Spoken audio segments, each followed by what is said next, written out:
It's not enough knowing good from rotten. You're telling me. When something new pops up every day. You're telling me. It's only new though for now. Nouveau. But yesterday's forgotten. And tomorrow is already passé. There's no surprise. That is the state of the art, my friend. That is the state of the art. Welcome to The Gamut with Steve Belanger, the show that covers everything under the sun and then some. Here's our host, Steve Belanger. Hey everybody, welcome to episode 46 of The Gamut, featuring comedian Wayne Federman.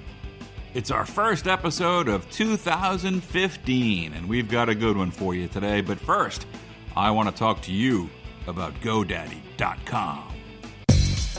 Do you have your own website yet? In this day and age, it's so easy, there's no reason you can't have a dedicated site for you or your business. And if you already have a site, maybe you need another one. I have my own site, stevebelanger.com. But I also have a few other sites registered with them because here's what happens. Every time I start a new project, the first thing I do is go to GoDaddy and reserve the domain name. There's nothing worse than coming up with a great project or business and finding out that someone snapped up the domain name before you could. Don't let that happen to you. Go to GoDaddy and reserve your name now. It really is simple. And if you enter our special promo code 149GAMUT, when you check out, you can get your .com for just $1.49. Or you can transfer a domain over to GoDaddy for that same low price. Some limitations apply. Just see the website for details. Remember, that promo code is 149GAMUT, G-A-M-U-T. Okay, now let's kick off the new year with the very funny Wayne Federman. Friend of the show, Jordan Brady, hooked me up with Wayne. He was featured in Jordan's two great documentaries, I Am Comic and I Am Road Comic. He's been in a ton of stuff over the years. His stand-up is hilarious, and he's an incredibly interesting guy. But, I gotta be honest with you folks. This interview, I don't know. It got away from me. I'm not sure what happened. I take 100% of the blame. It was my last trip to LA of the year. I had just gotten into LAX. I went right over to Sideshow Studio, where Wayne was kind enough to meet me, and I don't know. I must have brought a jet-lagged, over-caffeinated, sleep-deprived, bad juju vibe into the room with me because things went south right away. It's not a complete train wreck. I really enjoyed talking to Wayne and could literally sit there for hours because the guy is so smart and engaging, but I don't know. I am not the one to overanalyze this type of thing. I do the show, I put it out there, and I hope you folks enjoy it. But this one, there's no other words for it. It just got away from me. Maybe I was taking the name of the show a little too literally, because we definitely ran the gamut. We were all over the map. We talked about kids and Star Wars and gambling, Stella Adler, the Otis Elevator Company, TV commercials, Popular Science Magazine, the movie version of The Wiz, Maria Bamford, Disney World. I even explained to him what a quinella is. What was that all about? We did get around to some great stuff eventually, like his early days in comedy, his musical background, and how he got his gig as the head monologue writer for Late Night with Jimmy Fallon when it launched. On several occasions, Wayne takes complete control of the chat, including a big chunk where he interviews our lovely producer Maria Spertolozzi about her time at drama camp. Wayne also, at various points, diagnoses me with dementia, accuses me of being part of the New York crime syndicate, and calls this the worst interview ever. Sadly, all of those are true to a certain extent. Now you can be the judge. You know what? Screw Adnan and Jay. For the next season of Serial, I want Sarah Koenig to figure out the mystery of how I screwed up this interview. And here we go. Want to roll right in, my friend? You want to talk about politics? You want to talk about Ebola? You want to talk about... Probably not. Yeah, I didn't Probably think not. so. Hey, Wayne Federman, welcome to the show. This is it. This is it. Well, thank you for having me. Well, thank you. Have we ever met?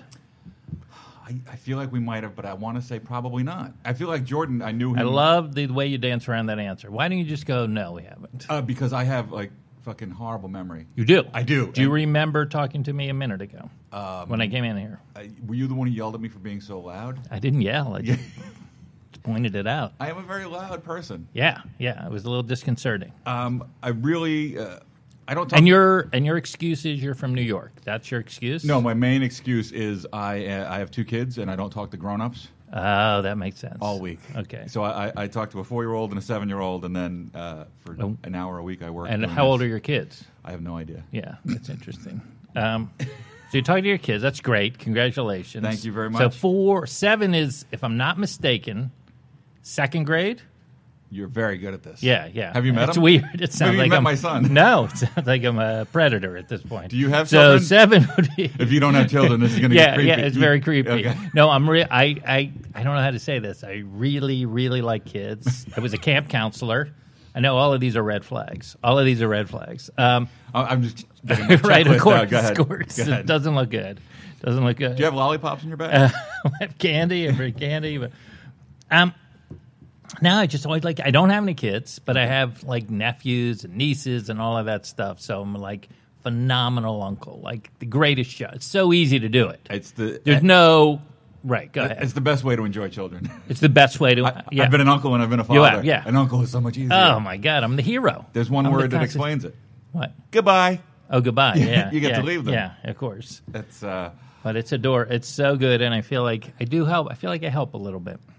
Help with the... I feel like I help those kids a little bit. Not a lot. You're not one of those uncles that riles them up and says, gotta go. No. You're a good very helper. Responsible. Very responsible. Nice. But, yeah, so I've always liked kids, but I've never been able to find someone to mate with. I've never been able to procreate. It's a never been with able my plumbing. No, I think I'm all right in that department. I just haven't found the right person who I would want to do that to. So you are not married? No. So you are a single man with an affinity for small children. If I'm again, and I'm just filling out your Facebook profile. Right, and went to NYU drama school. I mean, how many red flags? Did musicals and I don't know. How many do you want?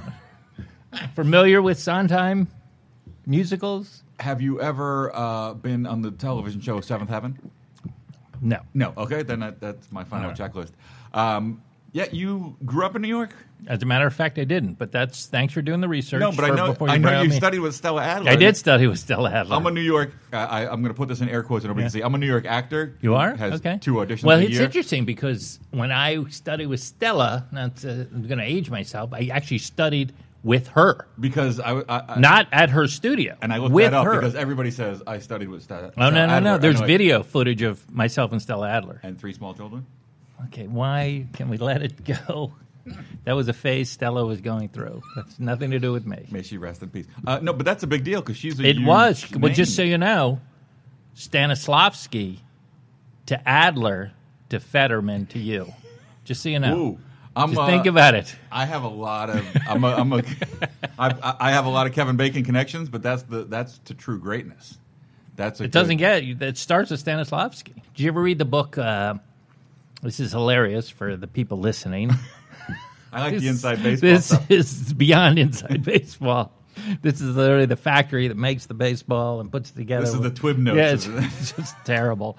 It's called The Fervent Years by Harold Clurman.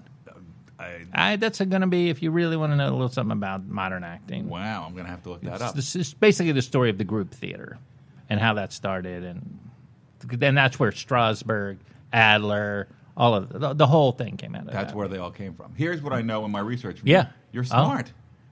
I'm what? You're smart. Don't you think? I don't know.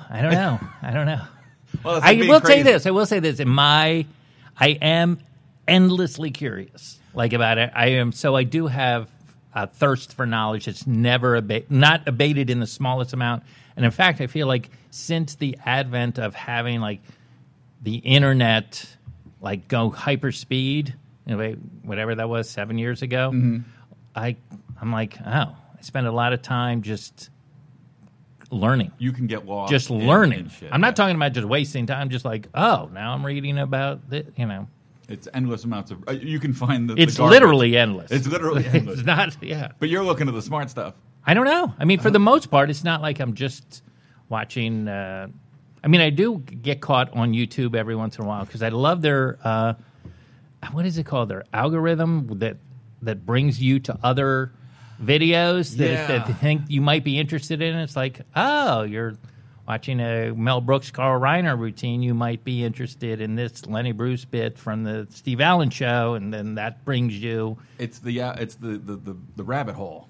Yeah, they're pretty good at it. Yeah. I feel like whoever came up with that. They're much better than Amazon. It's like you bought. Oh no! I think I think Amazon's the best website ever invented for shopping. Hands down. I always feel like they're. You might also be interested in, because I'm all over the board. I might also be interested in a Lenny Bruce book, a new Toy Story plush blanket, and then some techie thing. And you feel like they never nail it? It's just so random and all over the map. You feel like it's random? But it's never to what I'm looking at. And sometimes it'll be to something I've searched for off of Amazon. That's when I started getting when you were, yeah. Then I started getting a little creeped out. The first day I saw that, when I was looking for some audio equipment. Oh, microphones. I was trying to buy a microphone, the Shure SM57, which we're not using here, correct? You know that mic, right? Maria, is that your name? Maria. Yeah. Yeah. Do you know that mic? Michael Jackson recorded Thriller with that mic, but it's a it's a famous kind of studio radio mic. Anyway, these I think are from Walmart. No, these are good. Yeah, these are good. These are good. So, but anyway, the next, like when I went back on like Google or say after I was done, I saw an ad for that microphone. I was like, okay, they're on to me. Yeah, they're mining my data, and I love it. Do you take a second and go? The first time it happened, it was creepy, but then I was like, yeah, I want to know. And I'm like, how can this hurt me down the road? I'm like, it might. So they know I need to buy a Dash from the Incredibles costume for my son for this Halloween. Like, Dash. Is that I don't know what Dash is. That's the son from the Incredibles. I don't know. This is all the minutia. Oh, I saw the Incredibles. Yeah, the kid. We saw that movie, and my son desperately wants to be Dash for Halloween. That's interesting. So you saw a movie when did that movie come out? That came out 2002 or something? But this is what happens with children. You watch every movie ever.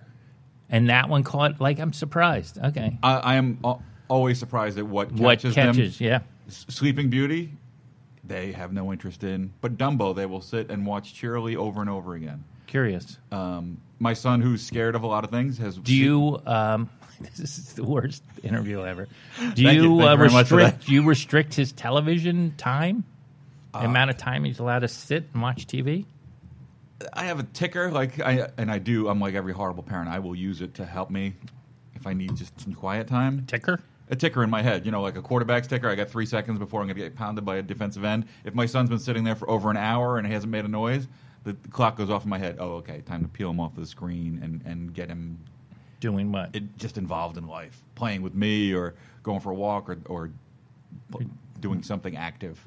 I don't want him just staring. That's what I'm saying. But I mean, I watched a lot of TV as a kid, but I was just curious as a parent. I would think the draw between, reading a Kindle or I don't know. Does he have a reader? Does he have He uses my old iPad. He uses your old iPad. Yes. I love that there's such a thing as an old iPad. Well, it was. You know what I mean? It was my iPad. Was it version 1? It was version 1. Yeah. And then he learned how to do it, and it quickly became not my iPad anymore.